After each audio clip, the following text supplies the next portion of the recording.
Greeting of the day, guys. It's me, Sahil Jamadar. Now we continue our reading, day 18, the magical to-do list. The world is full of magical things waiting for your wits to grow sharper. Written by Eden Phillpotts, who was novelist and poet. Really, when you think about it, gratitude is your best friend. It is always there for you, always available to help you. It will never fail to you or let you down. And the more heavily you lean on it, the more it will do for you and the more it will enrich your life. Today's magical practice will show you how to lean on gratitude even more so it can do far more magical things for you. Every day there are little life problems that come up and that need solving. Sometimes we can feel overwhelmed if we don't know how to solve a situation. Maybe your problem is that you don't have enough time for all the things you need to do, and you are at a loss because there are only 24 hours in a day. It may be that you feel overwhelmed from work and you want more free time but you can't see any way to have it. You may be at home taking care of children and you are feeling frazzled or exhausted, but you don't have the means to get support to give you time out. You may be faced with a problem that needs fixing, but you have no idea which way to turn to fix it. You may have lost something and tried your best to locate it, but had no luck. Or you might want to find something like the perfect pet, perfect babysitter, great hairdresser, or amazing dentist or doctor, and despite your best efforts, you haven't been able to find what you need. You could be in an uncomfortable situation because of something a person has asked you to do and you don't know how to respond to them, or you could be in some kind of dispute with someone and instead of getting it resolved, things seems to be getting worse. This magical to-do list practice will help you with any little day-to-day problems when you don't know what to do or when you simply want something to be done for you. You will be amazed at the results when you combine gratitude's magical power with the law of attraction. People, circumstances, and events must be rearranged to do what you want done for you.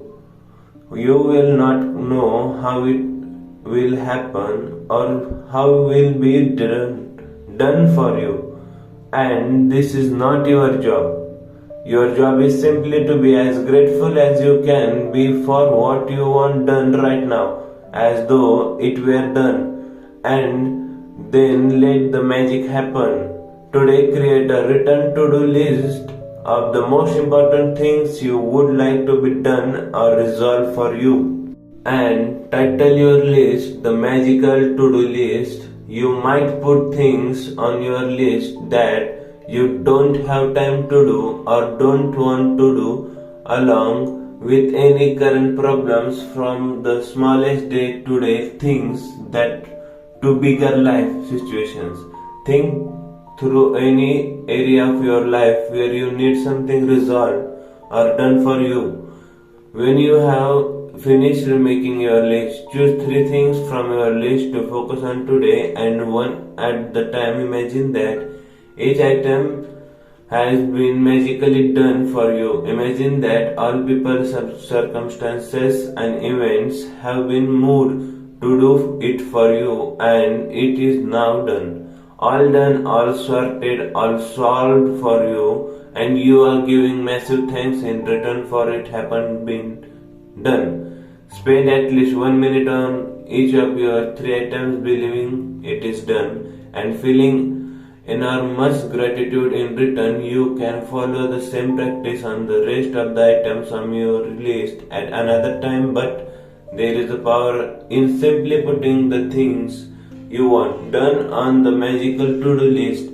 Remember that the law of attraction says like attracts like, and that means that when you are grateful for the solution as though you have them, you will attract everything you need into your life to resolve the situations. Focusing on problems attracts more problems.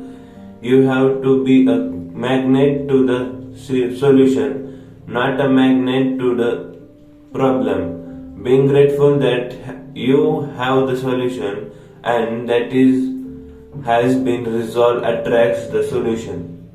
To demonstrate how powerful this magical practice is, I want to share a story with you about my daughter who used this practice to attract her lost wallet back to her. After being out one night, my daughter discovered the next morning that she did not have her wallet and she had no idea where she might have lost it, or even if it had been stolen. She called the restaurant where she went to dinner, the taxi company she used to come home, the local police station, and she searched the street and knocked on surrounding doors, but no one had found her wallet. Other than facts that my daughter's wallet contained the usual precious things in it, including all her bank and credit cards, driver's license and cash. Her biggest concern was that her wallet contains no current contact information because she had been overseas for some time. She didn't have a publicly listed phone number, and with a common surname there seemed to be no hope. But despite the seemingly impossible obstacles, my daughter sat down, closed her eyes, and got a picture of her wallet in her mind. She visualized that she was holding her wallet in her hand. She opened her wallet, she went through all its contents, and she felt enormous gratitude that she had her wallet and everything in it back and in her hands.